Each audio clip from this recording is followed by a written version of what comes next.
everyone, and welcome to Conversations with Sophia. I am Sophia Ufy Ukor, the founder of Violet Simon, a media company that amplifies the voices of women from diverse backgrounds, using authentic storytelling to explore women's lives, experiences, challenges, accomplishments, and milestones. We want to push representation and equality, inspire others, inform, entertain, and generate calls to action on key women's issues in all aspects of life. Conversations with Sophia is a talk show where we bring guests to explore these themes. Today's episode is going to be on miscarriage, and we have Lauralee Whyte, the founder of Spectrum Speakers, Jessica Heagren, founder of That Works for Me, and myself again. And today, again, we're going to be talking on our experiences with miscarriage, which was inspired by my own personal recent experience with miscarriage. And I think it was a very harrowing experience for me. I felt confused and lost, and I thought I had done something wrong when I experienced that.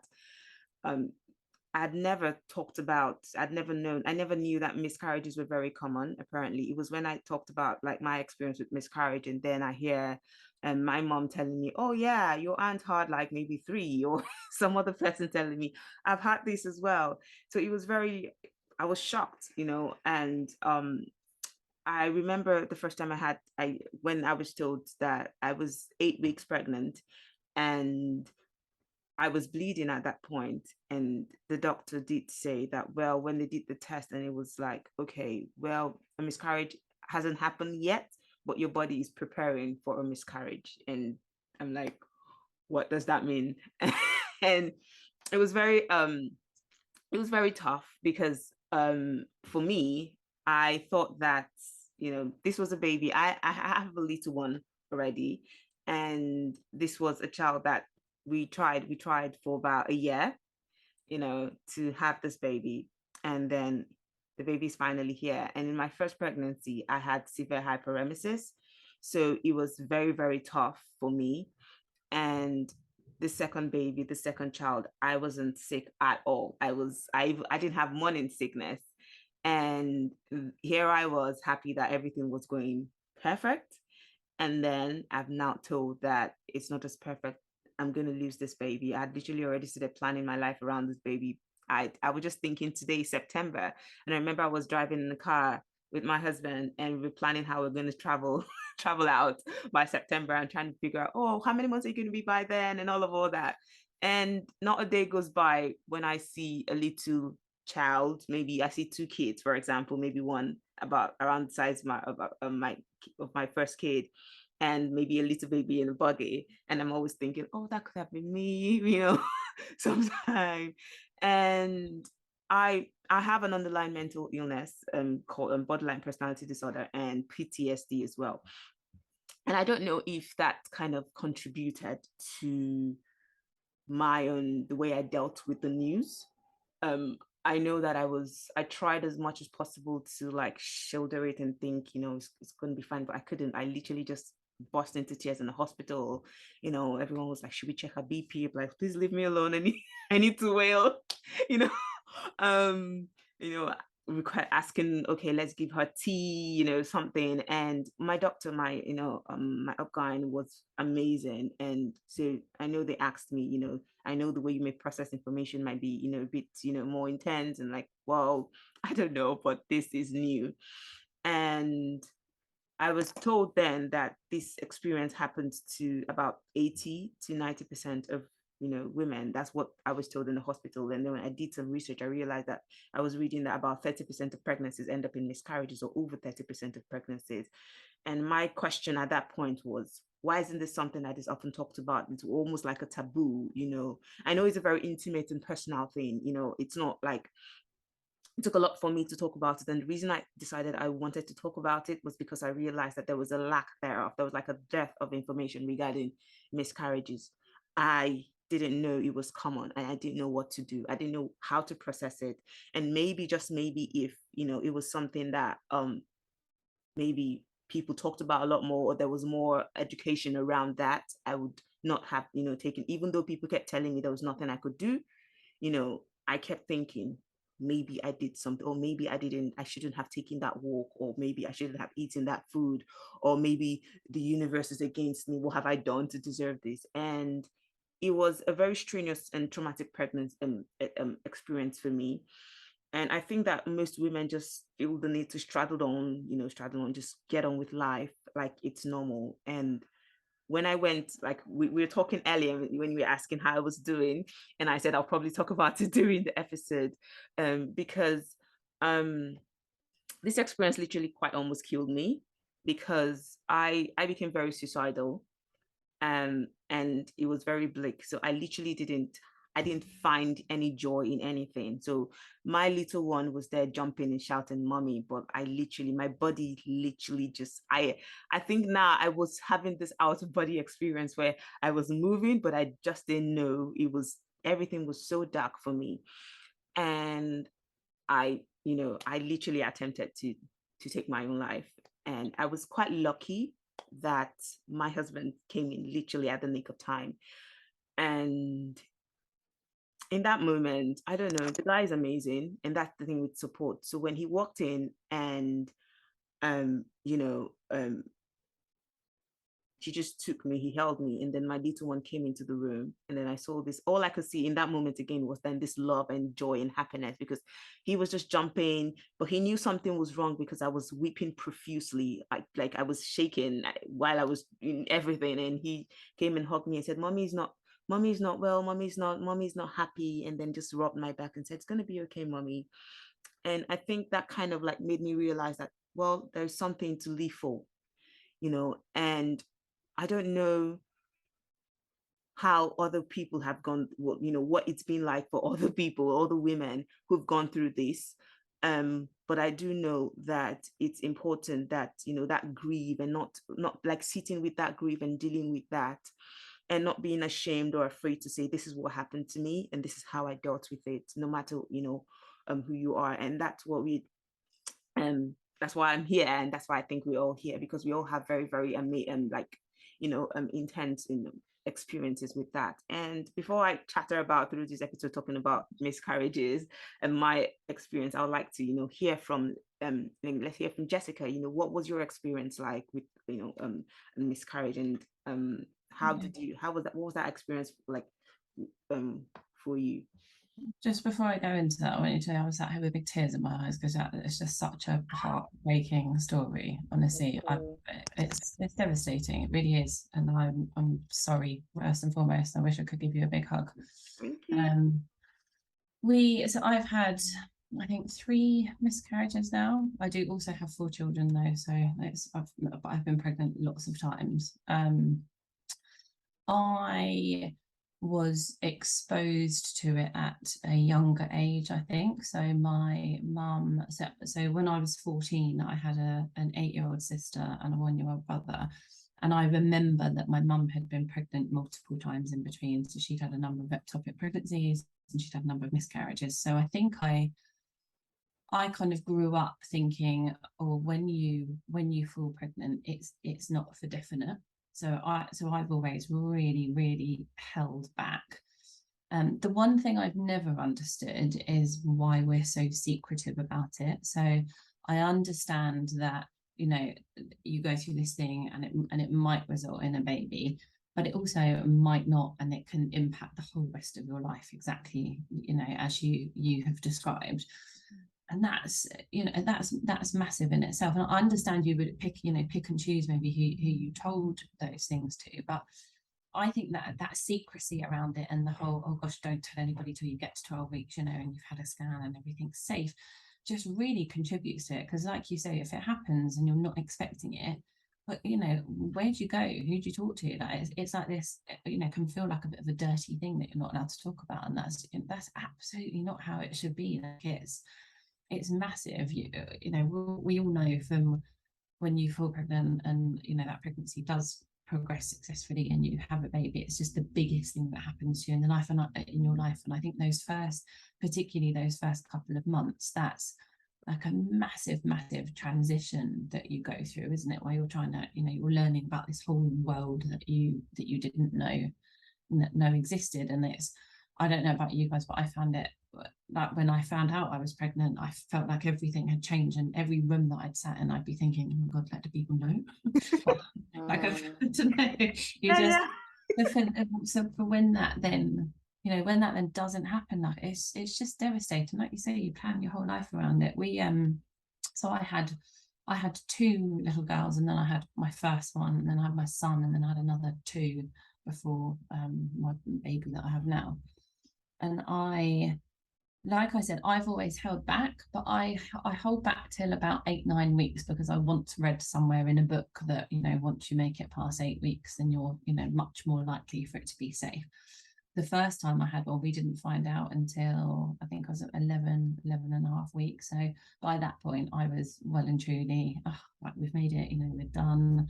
And I remember I had a pain quite low down, which I could only describe when I went to the doctors. I described it as, it felt like someone was holding a knitting needle in me and just didn't take it back. That's how it felt. And she said, I'm going to get you straight down to I think it's the early pregnancy unit, which I then did. I was then sat in the room all day for 8 hours whilst the two girls were at nursery. So I felt, you know, I felt very distant from them, and we were having to arrange different pickups. I wanted my husband near me, so I didn't want him to go and pick up the children, because I just felt when I'm pregnant, I would, if I could glue him to the side of me, then I would. I just want him to be there all the time. And we were just there kind of in this dark, dingy room. And eventually, after about 8 hours, they gave us a scan, and they said, unfortunately, it's not a viable fetus, I think is the terminology they use. And it was just devastating, absolutely devastating. And it feels like a loss, like you lose a baby. I think there's a reason we call it losing a baby, particularly when I think it's that late on. And I think I don't think I felt it. I don't think my reaction was the same in yours in some ways, but I did go home, and I just remember looking at the girls and, you know, feeling very detached, and like I was going through this whole thing that I couldn't talk about, that they didn't understand, that I didn't want to broadcast to the world, because everyone would think I was, I don't know, everyone would think something of me. And it took quite a while to try and come to terms with it, I guess. And part of your brain goes straight into, when can I feel pregnant again? You know, when can we start trying again? When can we do this? But actually, I think it's always taken me at least kind of 6 months after having a miscarriage, because I feel like your body goes through, in the same way it does when you kind of grow a baby and you go through all those hormonal changes, you then kind of have to, for me, I've always found, kind of get back to my normal state before I can even think about then. And actually, I think that I need that grieving time afterwards to, you know, process it all and move on. And like you say, then rethink about all of those things that I mentally removed from my diary over the next year or so, to start building that back up and planning it, and reinvest my time back in the children that I have. And it's just a really, really hard time. Oh my goodness. Again, like you, I'm so sorry you had to go through that. It's so harrowing, you know. But before I chatter on, let's hear from Lauralee. What was your experience like, and how did that affect you? Yeah, Jess, I'm really, really sorry, and for you as well, Sophia. I really am grateful to you for bringing this up, and for bringing this out into the open, because it's so important. My heart is like beating wildly as I kind of approach this conversation, because it's not one that I have had openly, really. You know, the people around me at the time obviously knew what was going on, but yeah, it's not something that I've spoken about in this setting. So I'm really kind of grateful, and also really apprehensive about doing it. But no, in a good way. Like I want to. So yeah, so I was 22. I had just kind of been seeing this guy for a little while. It was getting serious, but I fell pregnant, and I had an abortion when I was like 18. So I was just like, I'm gonna have this baby. Like, I'm doing it. and he was like, okay, cool. I was like, okay, cool, we're doing this then, let's do this. He later became my husband, and the father of my subsequent child, so I'll get into that later. But yeah, I unfortunately, I had a really interesting pregnancy. I had lots of like sickness. I was really, really sick as a dog the whole time, and kind of felt like I started showing quite early. So I got as far as 23 weeks. Oh my God. Yeah, so sorry. it had never occurred to me at any point in the pregnancy, even when you kind of get to the before that 12-week stage, and people are like, you should keep it quiet. I did sort of, but it had never occurred to me that there was a possibility that it wasn't going to happen. Just never once entered my mind, like, as I said, like even in that early stage. And like one day I just, like, I'd had my second scan. I found out I was having a boy, and one day, like my other half, he'd gone out for his like work summer party thing. He came home. I just remember feeling really, really sick out of it. And he came home. Apparently I was like writhing around in my own vomit, just kind of like delirious. Turned out I had contracted a form of like basically a streptococcal infection, and almost died kind of myself. I was basically admitted to hospital, and then I woke up just kind of immediately like, where's my baby, what's going on? I'd woken up in this in this hospital, and they said, oh, your baby's really like bluntly, like, your baby's still alive, but it will either die when it's born or while you're giving birth. So yeah, even that, I was like, what, I have to give birth? So like, this is, oh my God, this is nuts. Like, I just, can you not just deal with it? And no. So I had to kind of go through that whole experience, knowing that I wasn't going to have a baby at the end of it. So yeah, the whole experience, as you can imagine, was really traumatic and harrowing.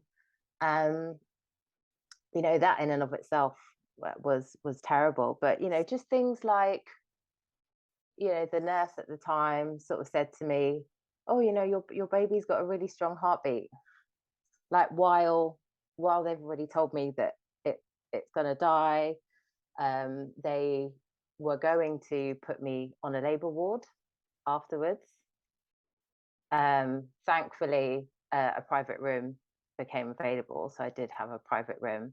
But yeah, I received very little support or compassion.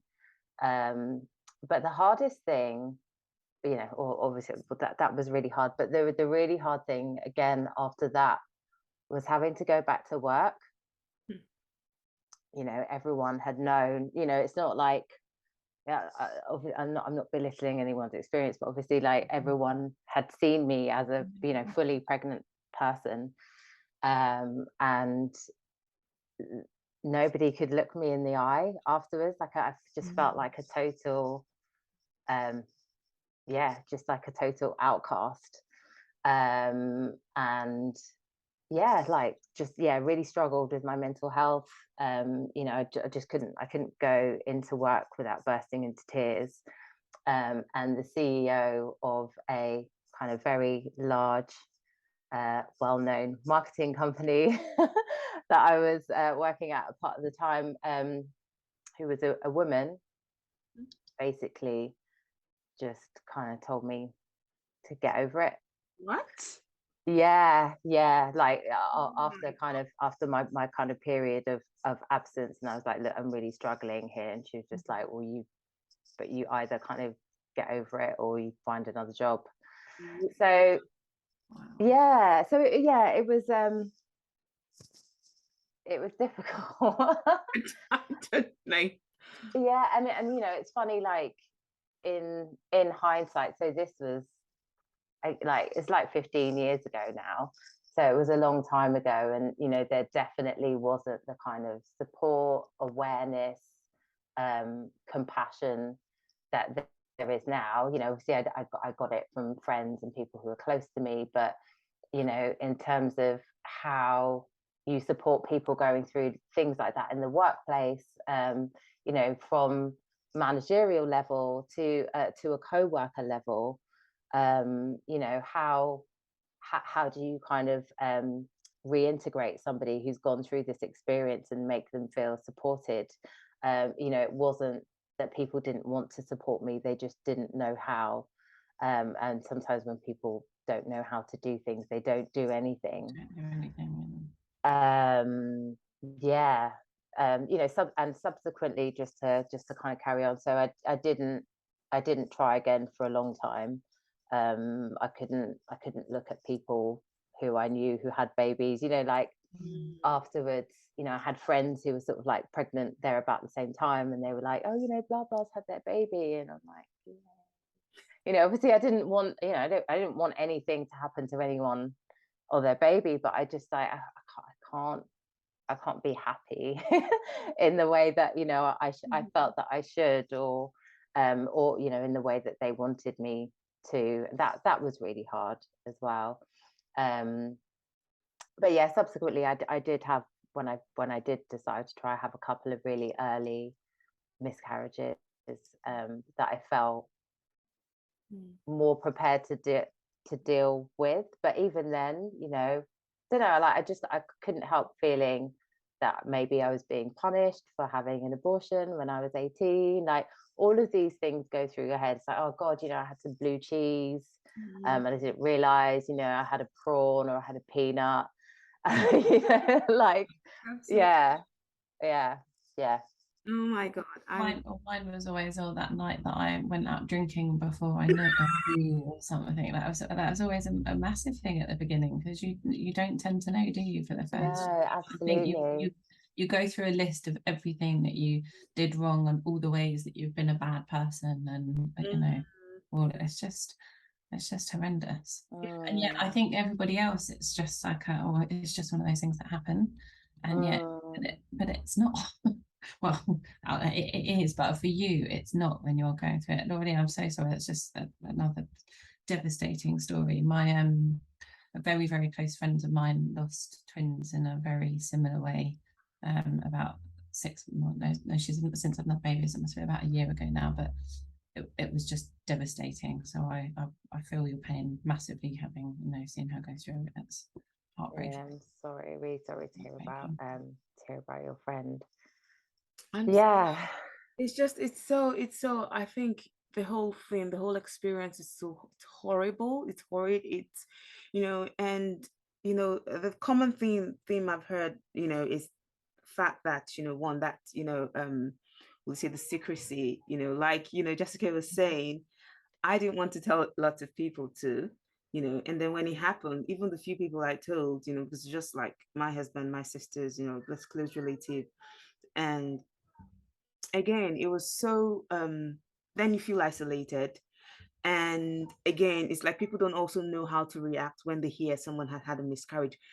It's like, and then I think one of the things that actually got me upset too was hearing people constantly saying, fine, I get that you said it's normal, and now I feel like, okay, maybe there's nothing wrong with me, but I just lost a baby that I wanted to have.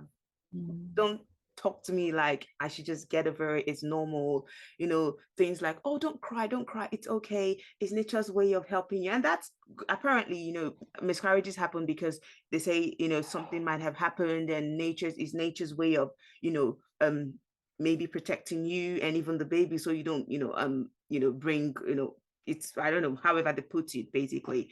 But still, it doesn't mean that it's not painful. Sorry, just like, do you know why that is total BS?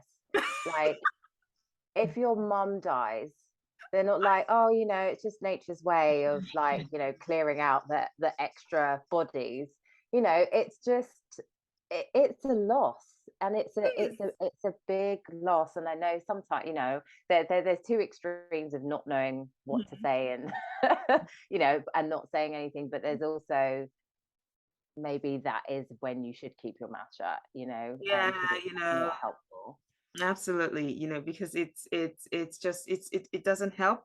And I think at some point I had to stop picking people's calls, you know, because the supposed supportive words were not helping me.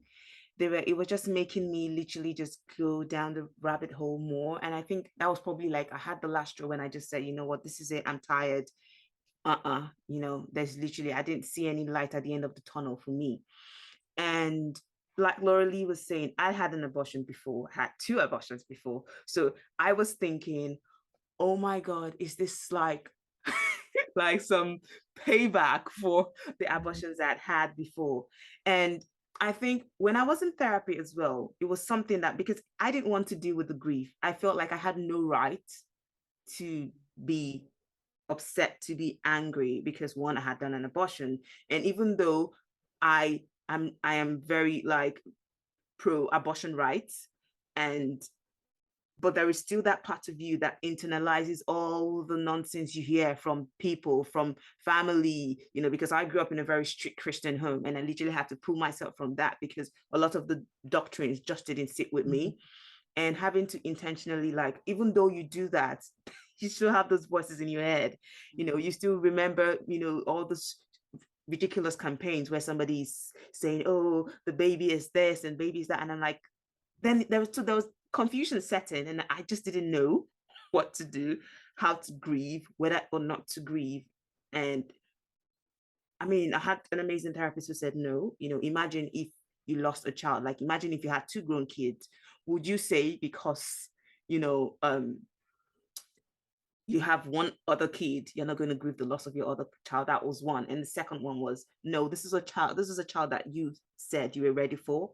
You had waited for a very long time. You know, I mean, maybe not relative to some people try for like years, maybe 3 or 4 years, but we tried for a year. I went to a doctor to know if I was okay, you know, because I just thought I was just going to be able to have, you know, a child, you know, quickly. And that didn't happen. So I waited. Every time I had like my period, I was disappointed. And then this happened, and you know, it was we waited for this child, we wanted this child, and then it was taken away from us. So I have a right to grieve, and no one to come and give me their, you know, ridiculous you know. I think that's the thing with, you know, when you do, if you don't know what to say, like Lauralee was saying, you can just be quiet, you know. And my sister did that a lot sometimes. Like sometimes it's like, I don't know what to say, and she's a doctor, but she's just gonna hug me and, you know, let me know that she's here for me. She's gonna call me several times just to know that I'm still okay, and send me text messages, tell me how much she loves me. And that's what I needed in that moment. And I think a lot of other women, it's so important for them to know that they're not alone when they're going through things like this. And I think, you know, with healthcare professionals, they do their best. I think I went private, so I think people often say that when you go private, like, you may get better care and all that. And I think my doctor personally, she's a great person, and, you know, she literally looks for people who would help you, not people who would give you like some high blood pressure with what you're going through, and tells me, I don't want you to see this person, I want you to see that person instead. That's who's good for you. And I think that's what helped me, because she checked in on me, she still checks in on me to know, are you okay, is everything okay? And I'm still trying. I really do want to have a child, but it doesn't mean that every time I see a child walking around or I get my period, I don't feel, you know, I mean, I've only seen my period once since, because mine is pretty recent. It was just in July that it happened. So like Jessica was saying, it takes us 6 months to grieve, and I think I'm still in that grieving mode. But I'm still learning that I still have to deal with it, because I haven't really properly dealt with it. I've just gone in autopilot mode. No, I have to go. I have to do this. I have to do that. I don't want to sit with the grief. I don't want to think about how I'm feeling. sometimes, I mean, there were times I would just literally be walking on the road and literally stop in the middle of the road, like literally where cars are, and just start bust into tears, and then cry for like maybe 5 minutes, and then continue walking and tell everyone sorry, sorry for, causing such a scene.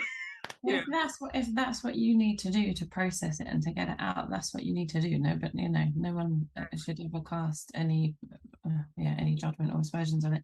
I think there's a whole, once you come through that phase, gosh, this doesn't sound really negative after that. I don't mean it to at all, but I just think that the kind of the next part of it when you moved on that we haven't really touched on is that when you're then pregnant again, it comes with a whole raft of fears and anxieties and stress that you before you've had one, you don't really have that. You're just like, oh, okay, this is what's happening.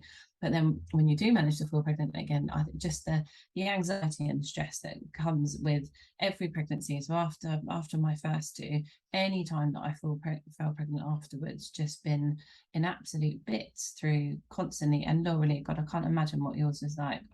I've always felt some sense of relief once I got to 12, 13 weeks, but I imagine you didn't have that, and it's awful. But just throughout all of it, you just have all of that extra baggage with it, I think. And then if you do then go and have a miscarriage, you think, oh, I did it to myself. I stressed myself out so much that I caused this, and you go back into that whole cycle again. We've talked about it. There needs to be greater education about the whole process of embarking on having a baby from the beginning.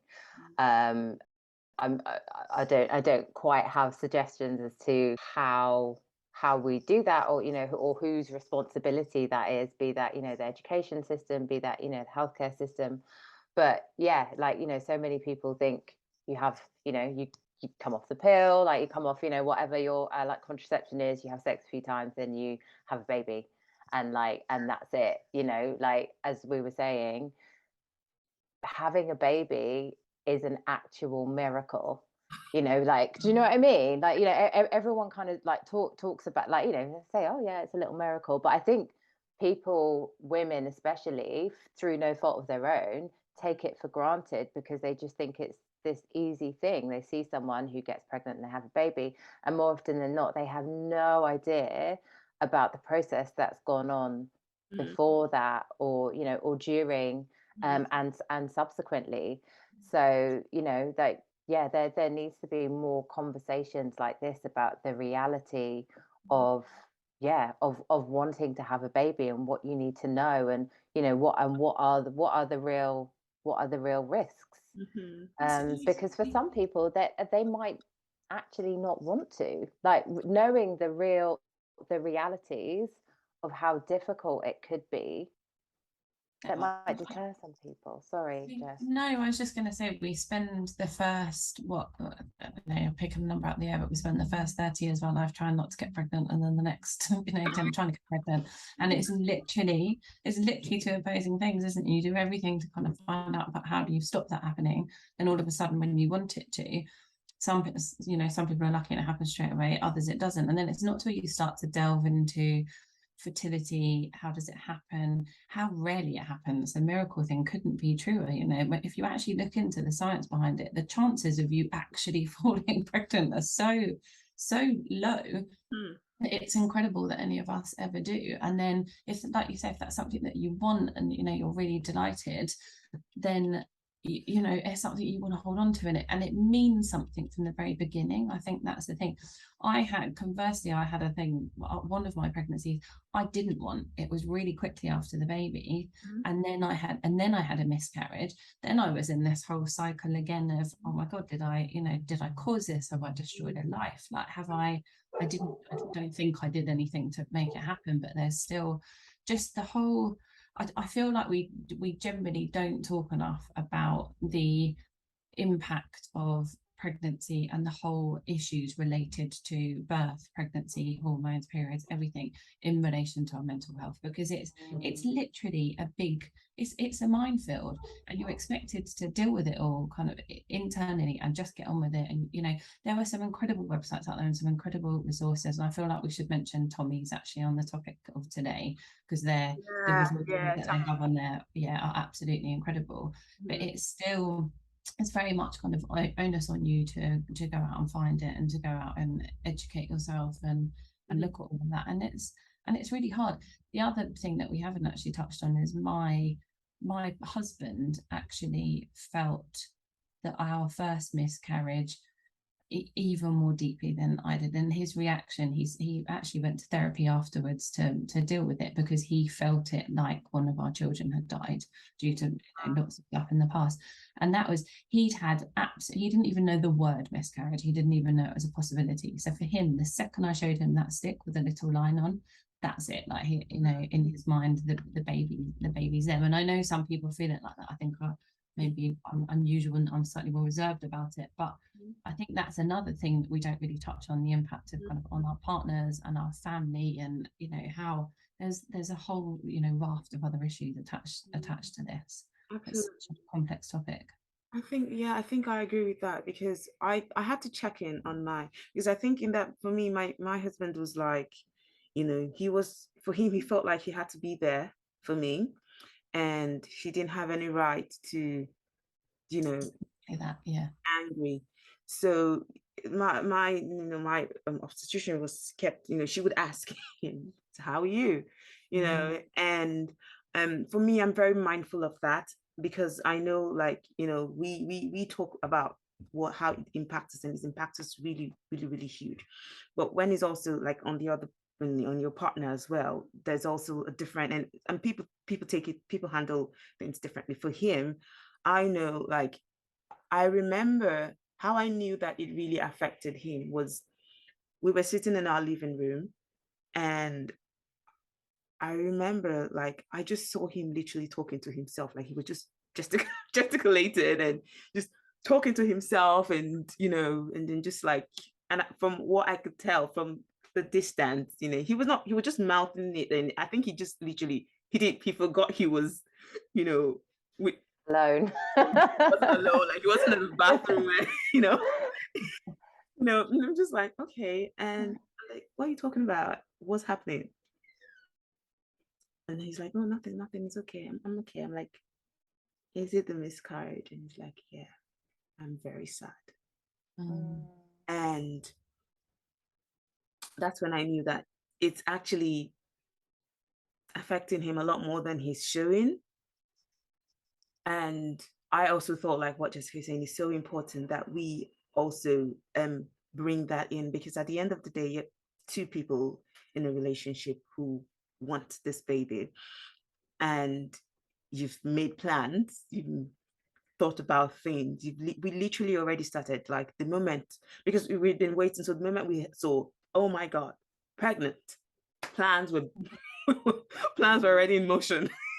You know, where we're gonna stay, how far we're gonna stay from the hospital, where we're gonna travel to, what we're gonna do. You know, I was already telling, like, my little, you know, boy, oh, you're gonna be a big brother, you know, and all that. For him, he was so happy, like he was beaming with joy, and that was taken. So he was not happy at all, and I had to keep, we had to keep talking about it. It was very important and intentional, that as much as I felt a lot of, grief, as much as, my body, I resented my body for having to, every time I, would see blood out, I kept, at a point, like even when the hospital called me, because they would do this call where they call you to find out how you're doing as well. I don't know if they did that for everyone, but for me, they did that.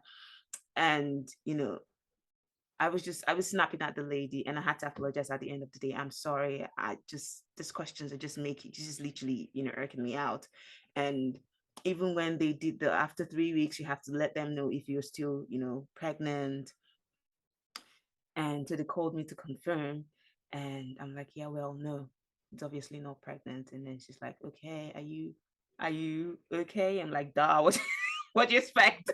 I was so, I was rude, but it's not like I was like typical me. I was just literally not in a good place. And I felt like, well, leave me alone. I felt like even having to ask me to do another pregnancy test again when I'd gone for the scan, and the doctor said, oh, the womb is clean. I was just, and it was very upsetting. And yeah, and I think, with my husband was very, I think it was about supporting each other, checking on each other, knowing how we're doing, and letting that not get in so much. And even when he got in, and when he got the better of me, or almost got the better of me, just being very sensitive. So he was like, if I'm going downstairs, he wasn't like hovering around me, but he just wanted to be sure. Where's she going, what's she up to? And then we went on like a weekend away just to get away from everything. Yeah, it's just very, very traumatic. And I think, how do you heal? Like, how do you grieve? How long? Because I don't know, have you ever thought, do you still normally think about, the babies that, the miscarriages? Do you currently still think about them? And how does that make you feel when you do? Have you ever actually sat to think, like, sit with it? Yeah, it's, as with any type of grieving process, it's so individual and unique. And everyone kind of deals with it in their own way. Like I kind of like I blocked for a long time, and then I did have therapy eventually, and it was amazing, and it helped me, but I still never spoke about it. Like for me it just kind of helped me to put it in a box, so that I could just get on with things in a really like pragmatic way, and not just to get to a state where I was not like bursting into tears all of the time. And for me that was my coping mechanism. And I think even now I don't think I've grieved properly because I don't talk about it. I don't sort of go, oh, he would have been, this old, or I almost don't think of him as a person. And that's been my way of coping with it. It's probably brought about a whole host of other issues and problems and things that I probably need to have looked at, but that was how I was able to move on. Yeah. Oh, wow. But the truth is I don't think I ever have or ever will really get over it. No, I don't know if it's one of those things that you can get over. They always say a loss of a child is something you never get over, and I don't think it matters whether that child was a child that was inside you in the early days, or whether it's a child that was here when you lost it. I'm quite similar to you, but I know that John and I are quite different in that respect. So I know he often thinks we would have had, and he'll say it sometimes, and I'm quite taken aback by it. Like, it floors me a bit.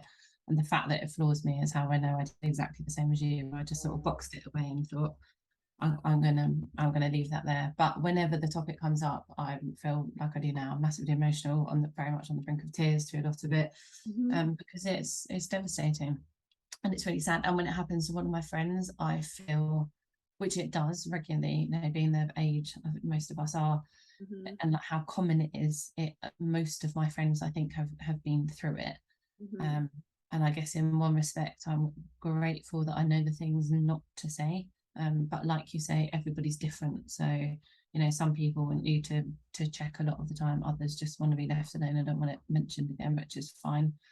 But yeah, no, I think I'm the same as you. For me, I always found that it, like I mentioned before, the place where it played out again was when I fell pregnant again. That it just brought so many feelings and emotions to the surface, that getting through those first few months and getting myself to a point where I could relax into being pregnant and thinking positive things about the end of the pregnancy was that would take me a really long time.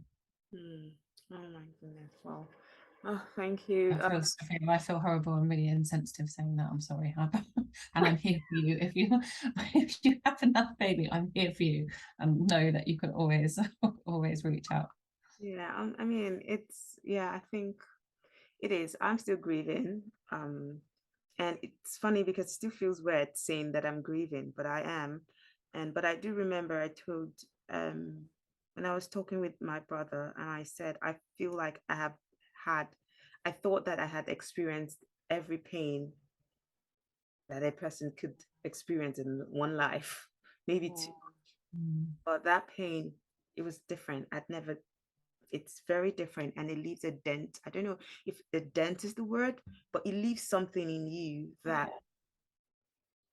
I think it just stays with you, and you just learn to sit with it and deal with it and grieve with it and smile, um and it's just always going to be there. And I'm so grateful for both of you for coming on conversations with Sophia. I teared up sometimes. Yeah. I do want to kind of leave something like really, really positive. And I know, obviously we've all been really fortunate enough to have had the opportunity to be mothers, Yeah. despite all of this. And I don't know if you'll agree, Jess, like, when, as I said, like when I was pregnant before, I just kind of took it for granted that everything would be okay. Whereas, when I then became a mum, it's not that, you I think you're always grateful, but there's this just added feeling of like feeling really, really, really blessed. Yeah. Like that you perhaps didn't feel beforehand. I didn't have that experience, so I don't have anything to compare it to. But I know that, like, yeah, that I just wanted it more than anything else in my being. And when it was given to me, I felt so very, very grateful. Yeah. So, it does leave you, as does every experience, like changed forever. But with every experience, there is an additional layer of strength. You become able to help your friends, who haven't been in that situation. You become a support that you didn't have as well, which is, which is obviously, you wouldn't wish to have that experience, but it's wonderful that you can give that to other people. So, so thank you again for giving this to people, who haven't spoken about it or feel strange about speaking about it. Yeah, and for both of you for being so honest about some such tough stuff. It is tough. And also thanks to you. And I hope that this episode kind of like shines the light, and even to healthcare professionals as well, to know what to say and how to say it, because I think sometimes they feel like they know what they're saying, and we expect them to know what to say because they are the ones supposed to be taking care of us, and they probably say the wrong things, though they mean well sometimes, and some of them just out of the lack of ignorance to just say things that probably just makes it all worse rather than better. And I think that with everything, with any woman out there, a partner even who is dealing with or person dealing with a miscarriage, you're not alone. And we just hope that you allow yourself to grieve, because you deserve to grieve. You deserve to feel to grieve the loss of the child that you wanted. And for other people as well who want to support people who are going through miscarriages that do not have anything to say, if there's anything that we've said, if you're not sure what to say or how to say, you can ask them, what do you need? What do you want? And some people might just say, I just want you to sit with me, or I just want you to check on me, or I just want you to be quiet. Sometimes you don't have to say everything and say, but at the end of the day, we're grateful for the support that we have. I think we're privileged to have support. There are some women who actually go through this and they don't even have any support. Maybe they're in an abusive relationship and they're dealing with that alone, or they're just, single moms who are dealing with that, and goes out to such people. So thank you, Jessica, and thank you, Lauralee, for coming to Conversations with Sophia. I hope you enjoyed this episode, and if you have any questions whatsoever, follow-ups, we might do a follow-up, we don't know, maybe in the second season. And if you want to find out more about Jessica is the founder of That Works For Me. Information about what she does is going to be put in the description of this episode, as well as Lauralee Whyte, who is also the founder of Spectrum Speakers. If you want to find out more, the links to her website and also a brief synopsis of what she does is also going to be included in the description of this episode. And you can find us on YouTube and on our website at www.violetsimon.co.uk. And if you haven't gotten a copy of the series 1 of Disruptors, our magazine book series, which features stories from over 38 women challenging the status quo, rising above barriers, and creating impact for themselves, women, young girls, underrepresented communities, and others, please get a copy on our website as well. Everything all included in the description of this episode. Thank you again for listening and have a lovely day. Bye.